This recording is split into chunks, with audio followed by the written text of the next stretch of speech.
तो क्या हाल है आप सभी की। उम्मीद करते हैं सब बच्चों के सब बढ़िया होंगे, अपने अपने घर पर मौज काट रहे होंगे। तो देखिए, जैसे कि आपको पता है कि इलेक्शन होने वाले ही हैं। 19 अप्रैल से यहाँ पर इलेक्शन जो है शुरू हो जाएंगे, लोकसभा के इलेक्शन। और यहाँ पर ये जो चलेंगे वो यहाँ पर 1 जून तक चलेंगे और 4 जून को यहाँ पर रिज़ल्ट अनाउंस कर दिया जाएगा। 7 चरणों में चुनाव होंगे। पहला चरण यहाँ पर होगा 19 अप्रैल को, और 19 अप्रैल में यहाँ पर उत्तर प्रदेश की कोई सी सारी सीटों पर चुनाव है। हमारे यहाँ पर भी 19 अप्रैल को ही चुनाव है। तो 7 चरणों में चुनाव होने के बाद यहाँ पर 4 जून को रिज़ल्ट अनाउंस किया जाएगा। तब पता चलेगा कि यहाँ पर किस पार्टी को यहाँ पर कितनी सीटें मिली हैं। अब देखिए, यहाँ पर जो सरकार बनाने के लिए जो ज़रूरी होता है वो यहाँ पर जो है मेजॉरिटी प्रूव करना होता है। और संसद में जो है ना 2 सदन होते हैं, एक तो होता है राज्यसभा और दूसरा होता है लोकसभा।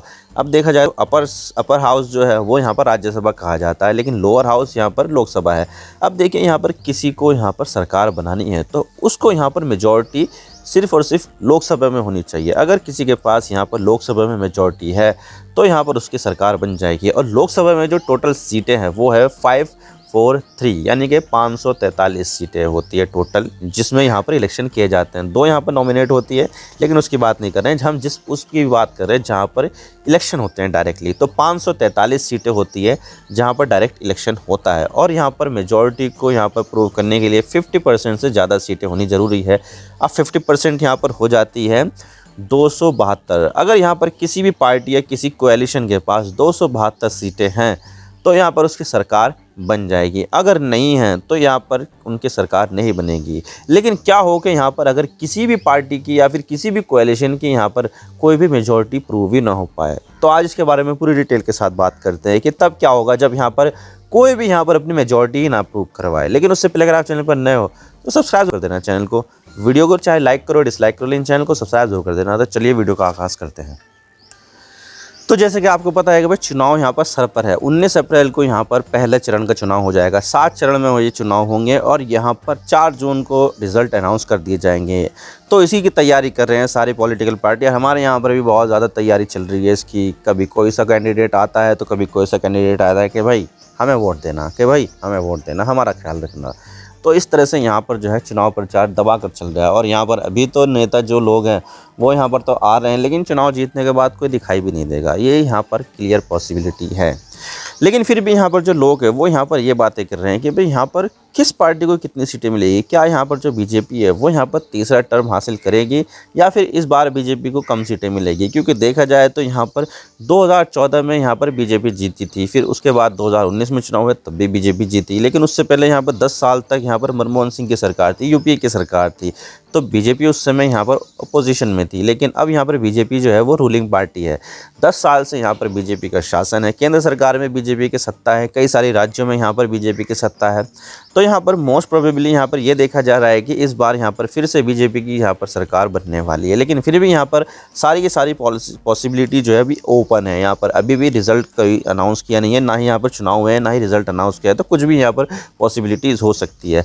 तो यहाँ पर देखा जा रहा है कि भाई क्या होगा यहाँ पर अगर किसी भी पार्टी को यहाँ पर कोई भी मेजॉरिटी ना मिले, यानी कि यहाँ पर बीजेपी को भी मेजॉरिटी ना मिल पाए, वो यहाँ पर अपनी मेजॉरिटी प्रूव ही ना कर पाए। इसके अलावा यहाँ पर कांग्रेस भी अपनी मेजॉरिटी ना प्रूव कर पाए, उनके पास भी मेजॉरिटी ना हो, या फिर तीसरा मोर्चा कोई सा होगा वो भी अपनी मेजॉरिटी यहाँ पर प्रूव ना कर पाए, तो तब देखिए यहाँ पर जो है स्थिति बदल जाती है। वैसे देखा जाए तो यहाँ पर जो पार्लियामेंट है वहाँ पर 2 सदन होते हैं, एक तो है राज्यसभा और दूसरा है लोकसभा। अब देखिए, राज्यसभा जो है वो यहाँ पर इनडायरेक्ट चुनाव के जरिए उसके मेंबर चुने जाते हैं और वो एक अपर हाउस होता है। उसमें एक सांसद का कार्यकाल 6 वर्ष का होता है। लेकिन अगर हम लोकसभा की भी बात करें तो लोकसभा का कार्यकाल जो होता है वो 5 साल का होता है और यहाँ पर डायरेक्ट इलेक्शन के जरिए इसके मेंबर चुने जाते हैं। अब देखिए, यहाँ पर किसी भी पार्टी को अगर सरकार बनानी है तो उसकी जो मेजॉरिटी है वो यहाँ पर लोकसभा में होनी चाहिए। अब देखिए, लोकसभा की जो सीटें हैं वो यहाँ पर है 543। 2 यहाँ पर मनोनीत होते हैं, तो टोटल मिलाकर यहाँ पर 545 हो जाते हैं। लेकिन यहाँ पर मनोनीत की बात नहीं है, यहाँ पर अगर जिन पर डायरेक्ट इलेक्शन होते हैं उनकी बात करी जाती है। तो यहाँ पर जो डायरेक्ट इलेक्शन होते हैं 543 सीटों पर होते हैं, तो इसमें यहाँ पर 50% से भी ज़्यादा की सीटें होनी चाहिए। तो 50% का यहाँ पर जो मार्क हो जाता है तो वो हो जाता है 272 सीटें। यानी कि अगर किसी पार्टी के पास या फिर किसी कोएलिशन के पास अगर 272 सीटों का आंकड़ा है तो यहाँ पर उसकी सरकार बन जाएगी केंद्र में। तो यहाँ पर उसकी केंद्र सरकार बन जाएगी तो तब यहाँ पर उसको कोई भी मेजॉरिटी प्रूव करने की ज़रूरत नहीं है, क्योंकि उसके पास क्लियर मेजॉरिटी है। अगर वहाँ पर फ्लोर टेस्ट भी होगा तो वहाँ पर वो मेजॉरिटी प्रूव कर देंगे। तो यहाँ पर तो नॉर्मल सिचुएशन है, ये नॉर्मल सिनेरियो है कि भाई यहाँ पर अगर किसी को सरकार बनानी है तो 272 सीटें या उससे ज़्यादा सीट लानी ज़रूरी है। लेकिन मसला तो तब आता है जब यहाँ पर किसी भी पार्टी या फिर किसी भी गठबंधन को यहाँ पर मेजॉरिटी मिले ही ना, और इस चीज़ को यहाँ पर हंग पार्लियामेंट कहा जाता है, यानी कि खंडित जनादेश। यानी कि यहाँ पर किसी भी पार्टी या गठबंधन को यहाँ पर कोई भी मेजॉरिटी नहीं मिली है, यानी कि कुछ सीटें यहाँ पर किसी पार्टी के पास, कुछ सीटें यहाँ पर किसी पार्टी के पास, तो कुछ सीटें यहाँ पर किसी पार्टी के पास, किसी गठबंधन के पास। तो इस तरह से यहाँ पर जो है अलग अलग हो जाती है और यहाँ पर एक साथ मिलकर ये सरकार बनाते नहीं हैं। तो ऐसी स्थिति में यहाँ पर जो है हंग पार्लियामेंट हो जाती है और यहाँ पर कोई भी पार्टी या गठबंधन अपना जो मेजॉरिटी मार्क है वो यहाँ पर टच नहीं कर पाता। तो ऐसी स्थिति में क्या होगा, सारा मसला यही है। तो ऐसी स्थिति में यहाँ पर जो है प्रेसिडेंट को इंटरवेन करना पड़ता है। अब देखिए यहाँ पर अगर चुनाव हो जाते हैं तो यहाँ पर अगर इस तरह की जो हंग पार्लियामेंट देखने को मिलेगी, खंडित जनादेश अगर देखने को मिलेगा, तो सबसे पहली जो ड्यूटी होगी प्रेसिडेंट की वो ये होगी कि जिस पार्टी के पास सबसे ज़्यादा सीटें आई हैं, यानी कि जिस पार्टी को यहाँ पर सबसे ज़्यादा सीटें मिली हैं।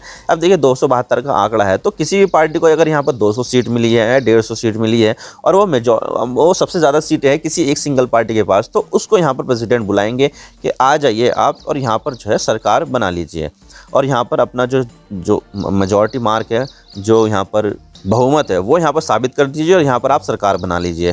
तो तब यहाँ पर जो प्रेसिडेंट है वो यहाँ पर इनवाइट करते हैं सिंगल लार्जेस्ट पार्टी को। तो ऐसे में यहाँ पर जो है फर्स्ट सिनेरियो हो जाता है। लेकिन अगर यहाँ पर वो सिंगल पार्टी भी यहाँ पर अपना जो मेजॉरिटी है, यानी कि अपना बहुमत साबित ना कर पाए, तो ऐसी स्थिति में यहाँ पर जो प्रेसिडेंट हैं वो यहाँ पर सबसे बड़े प्री पोल अलायंस को यहाँ पर इनवाइट करेंगे कि आप बना लीजिए यहाँ पर सरकार। तो यहाँ पर अगर देखा जाए तो दो ही प्री पोल अलायंस देखने को मिलते हैं। एक तो होता है यहाँ पर एनडीए, जो बीजेपी और उसकी सहयोगी पार्टियों का है, यानी कि नेशनल डेमोक्रेटिक अलायंस, और दूसरा है यहाँ पर इंडिया गठबंधन, यानी कि यहाँ पर जो कांग्रेस है और उसके जो सहयोगी दल है उसका यहाँ पर जो है प्री पोल अलायंस है। तो यहाँ पर दो प्री पोल अलायंस है। तो इसमें से यहाँ पर जिस प्री पोल अलायंस को यहाँ पर सबसे ज़्यादा सीटें मिलेगी तो प्रेसिडेंट यहाँ पर उनको इनवाइट करेंगे कि भाई यहाँ पर आप आइए और सरकार बनाइए। अब देखिए यहाँ पर सरकार बनती है तो ठीक है, अगर यहाँ पर वो जो प्री पोल अलायंस है वो यहाँ पर सरकार बनाने में असफल हो जाता है और बहुमत साबित नहीं कर पाता है, तो ऐसी स्थिति में यहाँ पर जो प्रेसिडेंट है वो यहाँ पर पोस्ट पोल अलायंस के जो लीडर होंगे उसको यहाँ पर बुलाएंगे। अब देखें यहाँ पर जो पोस्ट पोल अलायंस है, तो ये जो है चुनाव के बाद अगर जो अलायंस बने तो वो यहाँ पर इस स्थिति को यहाँ पर पोस्ट पोल अलायंस कहा जाता है। हमने यहाँ पर महाराष्ट्र में देखा था, महाराष्ट्र में यहाँ पर बीजेपी और शिवसेना एक साथ लड़ी थी और एनसीपी और कांग्रेस एक साथ लड़ी थी। तो यहाँ पर जो है चुनाव के बाद हमने देखने को मिला कि भाई यहाँ पर बीजेपी और शिवसेना के बीच में यहाँ पर बहुत ज़्यादा दिक्कत आ गई थी। तो इसके बाद यहाँ पर जो है उनका गठबंधन टूट गया था। तो जो शिवसेना थी उन्होंने यहाँ पर पोस्ट पोल अलायंस बनाया था कांग्रेस और एनसीपी के साथ मिलकर, और उसके बाद यहाँ पर उद्धव ठाकरे साहब जो है वो सीएम बन गए थे। तो वो जो था वो पोस्ट पोल अलायंस था। तो ऐसी स्थिति में अगर यहाँ पर रिजल्ट के बाद कोई पोस्ट पोल अलायंस बनता है तो प्रेसिडेंट यहाँ पर उसके लीडर को यहाँ पर इन्वाइट करेंगे कि आ जाइए और आप यहाँ पर जो है अपनी सरकार जो है वो गठन कर दीजिए। और ऐसी स्थिति भी ना आए कि भाई यहाँ पर उसके बाद भी यहाँ पर ना तो कोई पार्टी यहाँ पर अपनी मेजॉरिटी सिद्ध कर पाए, ना एक प्री पोल अलायंस सिद्ध कर पाए, ना पोस्ट पोल अलायंस सिद्ध कर पाए। तो ऐसी स्थिति में यहाँ पर जो राष्ट्रपति है वो यहाँ पर एक माइनॉरिटी गवर्नमेंट की भी इजाज़त दे सकते हैं। अब ये जो माइनॉरिटी गवर्नमेंट है वो ऐसा नहीं है कि यहाँ पर जो है उसके पास कम मेंबर है फिर भी यहाँ पर वो सरकार बनाए, नहीं, बल्कि यहाँ पर जो वो पार्टी होगी तो उसको यहाँ पर जो माइनर पार्टी होगी तो उनको यहाँ पर बाहर से समर्थन भी मिलना चाहिए। यानी कि अगर यहाँ पर कोई बीजेपी पार्टी अगर सरकार बनाना चाहे, उसके पास यहाँ पर मेजॉरिटी नहीं है, तो यहाँ पर कोई दूसरी पार्टी यहाँ पर बाहर से समर्थन देते कि भाई हम आपको यहाँ पर समर्थन कर रहे हैं तो आप यहाँ पर सरकार बना लो, तो उस चीज़ को यहाँ पर जो है माइनॉरिटी गवर्नमेंट कहा जाता है।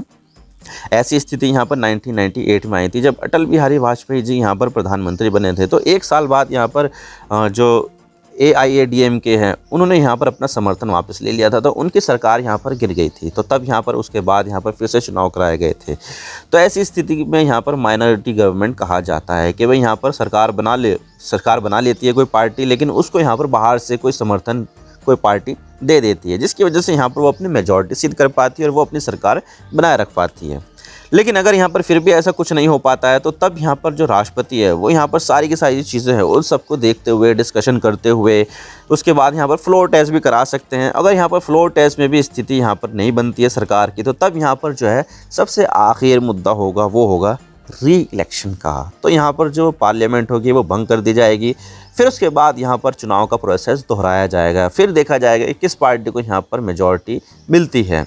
तो आई होप आपको सारी बातें समझ में आ गई होगी किस तरह से यहाँ पर भारत में जो सरकार है वो बनाई जाती है, और अगर यहाँ पर किसी पार्टी को बहुमत ना मिले तो यहाँ पर क्या क्या ऑप्शंस होते हैं उनके पास, और री इलेक्शन का क्या क्या प्रोसेस है। आई होप आपको सारी बातें समझ में आ गई होगी। अगर वीडियो थोड़ा सा भी पसंद आए तो लाइक ज़रूर कर देना, और चैनल पर नए हो तो चैनल को सब्सक्राइब जरूर कर देना। आपके एक सब्सक्रिप्शन से हमें आगे कॉन्टेंट बनाने की मोटिवेशन मिलती है। Thank you for watching, I really appreciate your precious time. God bless you all. Now signing off.